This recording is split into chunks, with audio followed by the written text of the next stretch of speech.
I'm Perry Red. This is Socially Speaking. I just want to take a minute to share with you our commentary from the other side of the tracks.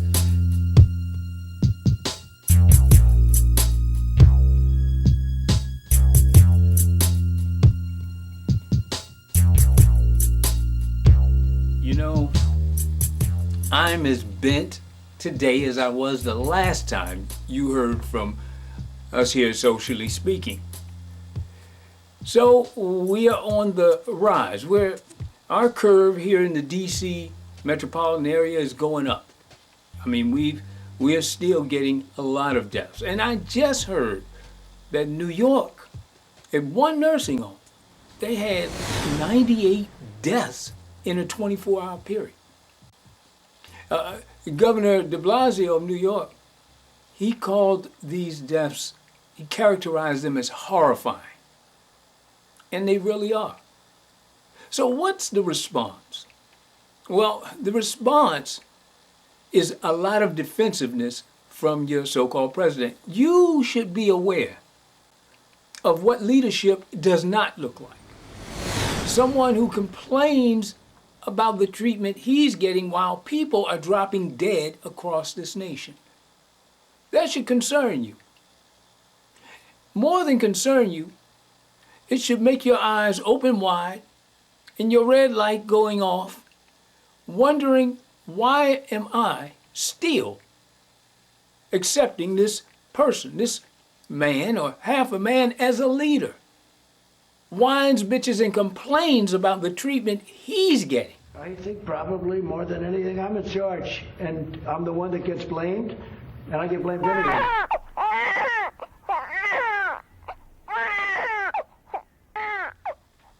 And he follows a band of conservatives who hate and despise poor people, who hate and despise people of color, who hate and despise black folks in particular, who hate and despise anyone who is not them. And now it's all about reopening the country, even though the curve is going up, even though states are suffering day to day, minute to minute, hour to hour. People are dropping dead while folks are all across this not across this country, but people in specific areas of the country are protesting, whining, complaining about, we want to go outside. We can't stop working. We can't stop living. With a chorus of protests growing louder across the country, tempers are flaring at capitals. Let us go back to work. City centers, and on street corners. In New York, a police officer punched a bystander after attempting to enforce social distancing orders. In Michigan, 3 people now charged with killing a security guard who was shot after a dispute with a customer over a face mask. Police are also looking for this man who wiped his nose on a clerk's shirt when asked why he wasn't wearing a face covering. In Arizona, where emergency orders were extended. It's like children having a tantrum.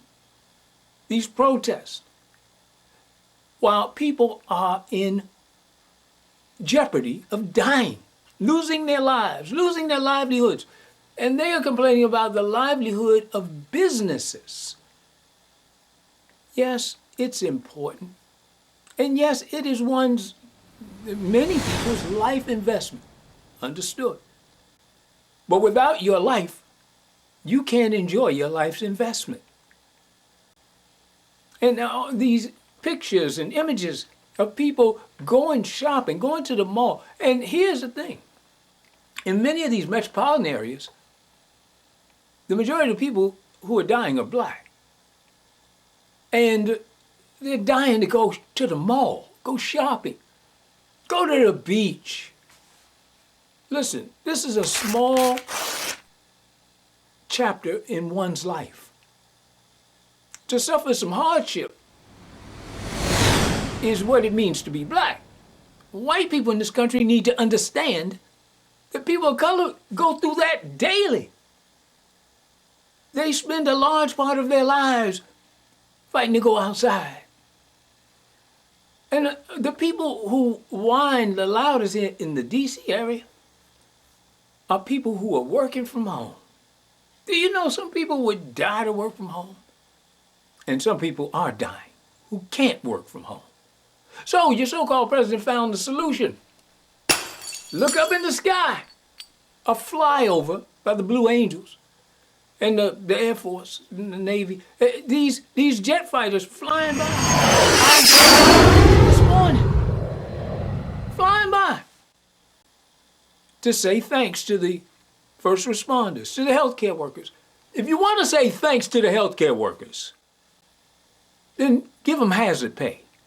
If you want to say thanks, make sure they have masks that are disposable. Make sure they have protective gowns and coverings. Make sure they have PPE. If you want to say thanks. See, this is the Trump administration's method of taking your eye off the ball. Look up there while we steal from you down here. You see, you remember when he said every American will get a $1,200 check? How'd that work out for every American? It didn't, and it won't. Anything Trump touches turns to garbage. Anything and everything he's failed at. Hell, Kim Jong-un, he's back in the pocket, I guess. Yes, my prediction was he's just fine. They don't. He's missing. He's dying from surgery. Did Trump send him a love letter? Remember all the, we have a great relationship with a dictator? And this is the person you choose as your president? You gotta be insane. But insanity only looks insane to those who are sane. Insanity looks sane to those who are insane. So here's the deal. It's about election time again, and Joe Biden will be facing off against Donald Trump. And you will have an opportunity to make a change. But you're not going to change far. You remember when Elizabeth Warren was running in the Democrat primary, and she said, you gotta go big. All this small stuff.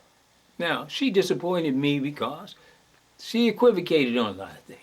She hedged and disappointed me. Bernie Sanders was the best thing going, and he brought to the America's conscience what it looks like when you need your government to be responsive to the needs of the people. College tuition paid for poor people is an investment in the people of this country. It's an investment in the infrastructure of this country. It's an investment in the minds of this country. But folks said, now, let's go back to piecemealing it, to slow walking it, to half-assing it. Yeah, we back on that again. I just don't get it.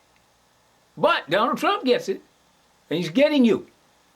Again, fly over instead of paying the workers, instead of protecting the workers. The $1,200, that should have been blanket. Even those in the gig economy, even those who are unemployed. We got food lines here in D.C. In the most affluent county in America. The most affluent black county in America, Prince George's County, there were 2-mile-long food lines for people who need food given away. That is a travesty. That's un-American. And then Trump talks about flyover. He flew over D.C., Maryland, Virginia.